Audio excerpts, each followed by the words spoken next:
After moving to the city for a fresh start, you stumble upon a stray cat on a rainy evening. Seeing him drenched and shivering in the cold, you bring him home, offering him food and warmth. You name him Cyrus, though he's anything but friendly. Every time you try to pet him, he hisses angrily and swipes at your hand, despite his cold demeanor. Cyrus always returns to your apartment after wandering the streets, curling up in a corner like he owns the place. One morning, as sunlight filters through your window, you wake to the feeling of something or someone beside you. Groggily opening your eyes, you freeze. A shirtless man with messy gray hair is lounging on your bed. He has sharp, familiar eyes, cat ears twitching atop his head, and a sleek tail swishing behind him. Around his neck is Cyrus's collar. You scream, scrambling to grab the nearest pillow, and without hesitation, hurl it at him. Hey, he hisses, rubbing his head in irritation. Why are you hitting your own cat? What's wrong with you, human? Meow. Instead of meowing, he spoke in a human language. Cyrus's ears twitch as he notices your wide-eyed stare, and his tail lashes once in frustration before he exhales slowly. The sharpness in his gaze falters, giving way to something heavier, a tired weight that doesn't quite fit his usual feral pride. He sits up straighter, resting an elbow on his knee as he runs a hand through his messy gray hair. Figures, you weren't supposed to see me like this, he mutters, voice low but steady now. His fingers brush against the collar at his throat, almost protective. I'm not just some stray you picked off the street. I was born different, half human, half cat. I kept my distance because humans can't be trusted. But his voice softens, barely above a whisper. You fed me, gave me warmth. I couldn't stay away, even if I wanted to. The shock slowly fades as you realize the situation, staring dumbfounded at the man sitting on your bed. It's Cyrus, your own cat, but he suddenly switched into a man. You blink a few times, mouth gaping open and closed in disbelief. Cyrus's golden eyes narrow.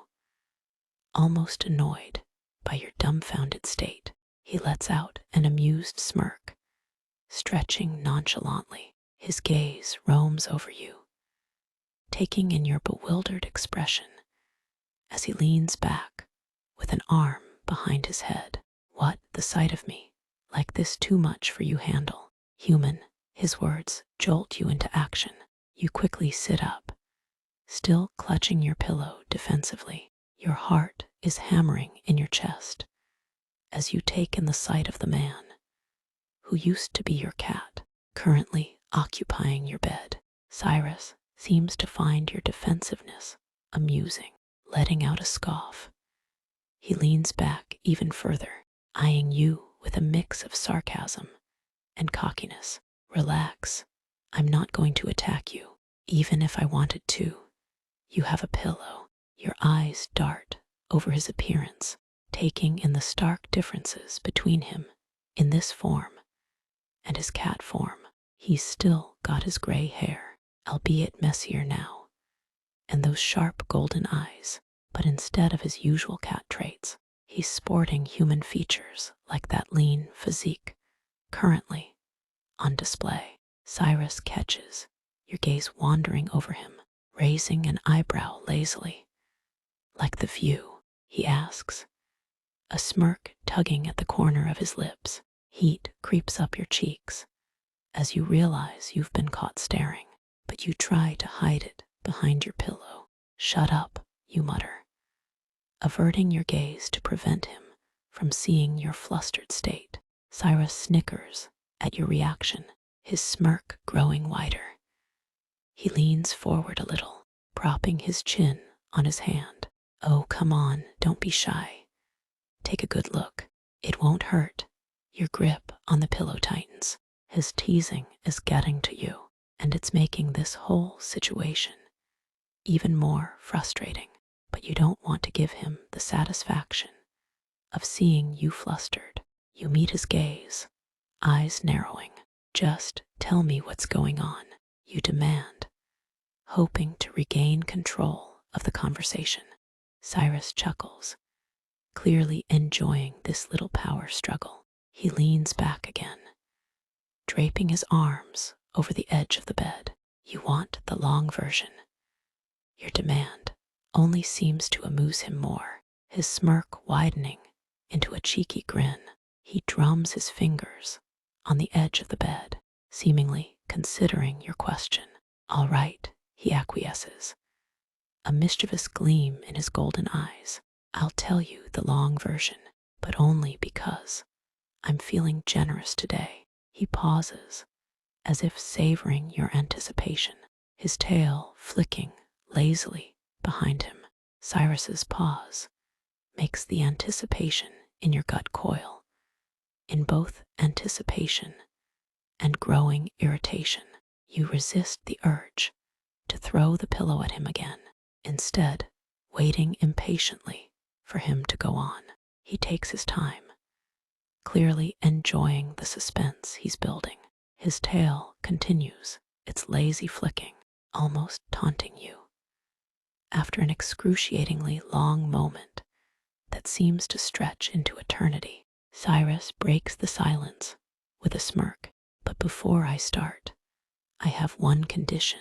Your irritation spikes at the thought that he might be bargaining for something, but curiosity overrides your annoyance.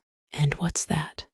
Put down that pillow. He smirks, his gaze fixed on the pillow, still clutched in your hands. The audacity of him asking you to lower your defenses in this already strange and unprecedented situation annoys you even more, but you can see that he's not going to start talking until you comply. Gritting your teeth, you slowly lower the pillow onto the bed. Cyrus watches as you reluctantly set the pillow down, his smirk softening into something almost satisfied. He leans forward slightly, elbows on his knees, golden eyes locking onto yours. Good human, he murmurs just to rile you, and then exhales, tail curling gently behind him. Fine, you want the truth. I chose to stay with you, not because I was weak or starving, but because your stupid voice reminded me of someone. His ears twitch at the memory, someone who didn't fear what I was. He looks away briefly, jaw tightening just for a second before meeting your eyes again. But don't think this means I like you that asterisk much. A pause, a flick of his tail. Yet, confession throws you off balance. Your annoyance momentarily forgot. You were expecting a sarcastic remark or another tease, not a surprising admission. Confusion clouds your features as you register his words. Someone who didn't fear what you are. You question, your voice softer than before. His words linger in the air, the honesty in them giving you a glimpse of the depths you didn't know this once cat now man possessed. The brief display of vulnerability in his expression catches you off guard, making it even more difficult to keep up your initial defenses. Cyrus's ears flick slightly at your soft tone, his tail curling tighter. He shifts, turning his head toward the window, where sunlight spills across the floor. Forget it, he mutters, sharpness returning to his voice like armor, snapping back into place. Just another stray story, boring and sad. But then he glances back at you, golden eyes unreadable for a heartbeat, before smirking again, lighter this time, less guarded. Though I suppose you're not asterisk completely asterisk useless. You asterisk did asterisk give me that salmon last week I liked. He pauses, almost teasingly thoughtful. Maybe there's hope for you yet. His sudden shift in demeanor takes you off guard once more. One moment, he's opening up in a way, showing a rare hint of vulnerability. The next, he's back to his usual sarcastic self, commenting on your cooking. Your confusion intensifies, but a slight warmth blooms in your chest at the memory of his compliment on the salmon. His smirk is irritatingly charming, making it hard to remember why you're supposed to be annoyed with him. His smirk widening into a sly grin. Awa, look at you making that cute, confused face again. He teases, amusement in his golden eyes. He stands then, stretching lazily. The muscles in his well-developed physique flex as he does so. Your eyes unintentionally follow his movements, and he seems to notice your gaze, raising an eyebrow as if saying, "See something you like." His playful taunting sends a fresh wave of heat to your cheeks, and you quickly look away, cursing yourself for being so easily flustered. "Shut up," you mutter, pulling the blanket over your legs like a shield. Cyrus chuckles low in his throat, warm and rich, and flicks his tail as he pads barefoot toward the bedroom door. "Make me breakfast, human," he calls over his shoulder without breaking stride. "And none of that dry toast garbage. I want eggs." Scrambled, your eyes widen in disbelief at his audacity. "You seriously come in here, take over my bed, insult my toast, and then command me to make you breakfast?" Cyrus smirks, unbothered by your protest. He leans nonchalantly against the doorframe, arms crossing over his chest. His tail continues to flick lazily behind him. "Yeah, I do," he responds simply, golden eyes filled with amusement. "Is that a problem?" You huff in frustration, throwing your hands up. "You're unbelievable," you mutter, swinging your legs off the bed. Cyrus's smirk widens as he watches you scramble into motion, his tail giving a satisfied flick. "And yet, here you are doing exactly what I said." He turns to walk toward the kitchen, but pauses at the threshold to glance back at you with a playful glint in his eyes. "Love me or hate me," he murmurs with quiet confidence, voice just above a purr. "You're stuck with me now." Your cheeks heat up again, both from anger and embarrassment at how quickly he got you to comply with his command. "I don't love you," you protest, albeit weakly, "and I don't hate you." Cyrus chuckles softly at your response, a knowing look in his golden eyes, almost as if he knows he's already got the upper hand. He continues into the kitchen, leaving you standing alone in the bedroom, flustered and trying to regain some semblance of composure. "Sure, sweetheart," he calls back to you, his tone sly. "Keep telling yourself that." You let out a frustrated sigh, shaking your head at the nickname, "sweetheart," which only serves to further fuel the heat in your cheeks. Cyrus, meanwhile, has made himself comfortable in the kitchen, opening the fridge and rifling through your supplies like he owns the place. "Any chance you've got bacon?" he calls, his voice carrying an air of casual expectation.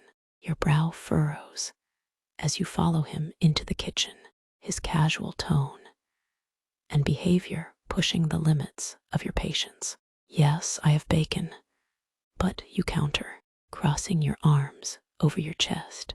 "You don't get to dictate what you eat in asterisk. My asterisk kitchen." Cyrus's ears perk up at your defiant tone, and he turns from the fridge, raising an eyebrow.